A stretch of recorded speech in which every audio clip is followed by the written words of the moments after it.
Psychologists say that by 30, your personality stops changing. Psychologists also say that there's few things that can truly alter someone's personality in adulthood, but magic mushrooms are one of them. In the United States, depression is very common in people from 14 all the way up to senior citizens. 1 in 11 adults will be diagnosed with PTSD in their lifetime, and women are twice as likely as men to be diagnosed.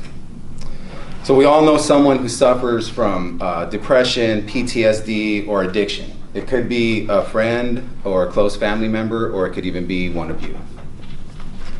There was a study in 2017 about depression at Imperial College in London, and they found that 12 out of 12 subjects who tried using magic mushrooms experienced major reduction in their symptoms.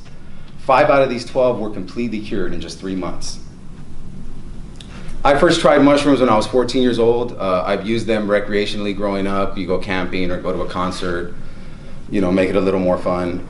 In the past 3 years, I've researched the medicinal effects of mushrooms, and I found that they help with social anxiety, open-mindedness, and overcoming your fears.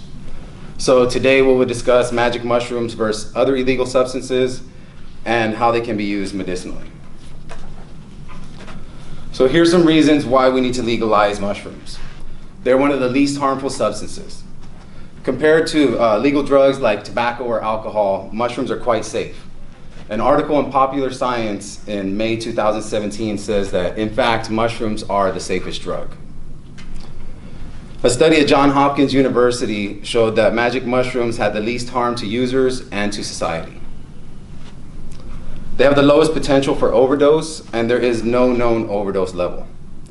The effects can make you a kinder and more open-minded person.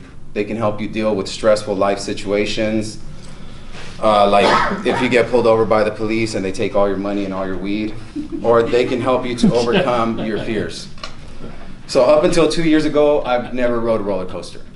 I grew up fearing these theme parks and these giant rides. I have a fear of heights. I don't like being on ladders. I don't like heights. So my friends invited me to Magic Mountain. I didn't want to be scared. I went and we took some mushrooms. By the time I started tripping, the rides weren't that scary. Nobody's dying, so everybody's screaming. So I enjoyed it. I had fun. I loved the rush. I had a great time, and I can go back and enjoy Magic Mountain now to this day, and I don't have to take mushrooms to do it. So I was able to overcome that fear. Now, magic mushrooms are the safest drug. They should not be a Schedule I drug.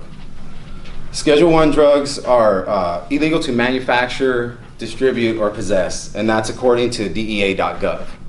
Now, if you get caught doing any of these things with mushrooms, you could be sentenced to prison from anywhere from a year up to 30 years.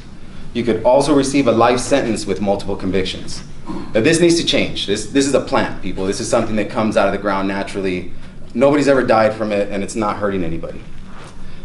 This year, we legalized cannabis here in California, and we need to do the same with mushrooms. I'm going to give you an example of some dangerous drugs that are highly addictive and very easy to overdose from, like cocaine, methamphetamines, Oxycontin, and fentanyl. These are all Schedule II drugs because of their medical benefits. Mushrooms have medical benefits as well, so I think they should be rescheduled. Arguments against legalization say that magic mushrooms are highly variable in chemical composition and concentration. So that just means that you never really know. If you're picking mushrooms yourself, you don't know how strong it's going to be. I don't think that's a valid argument to keep them illegal. Also, they say inexperienced mushroom hunters could confuse good mushrooms with deadly lookalikes and kill themselves by eating the wrong ones. Well, I believe with legalization, we will see licensed growers, licensed distribution, and licensed shops to buy your mushrooms at. It would be a lot safer than dealing with the black market like we have to do today. Either way, the state should not have the right to interfere with adults using mushrooms in a safe environment. Schedule I drugs have no medical benefits, but magic mushrooms do. Now, magic mushrooms kill fear, according to livescience.com.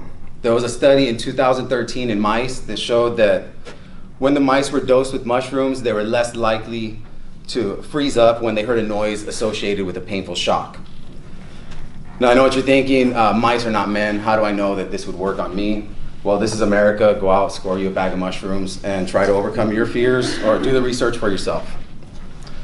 Research shows that magic mushrooms help with obsessive compulsive disorder, PTSD, depression, addiction, smoking, and end-of-life anxiety in terminally ill cancer patients.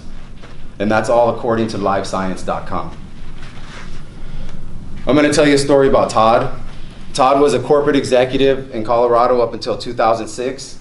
He was forced to retire when he had an MRI, and it showed that his spine was riddled with dozens of tumors.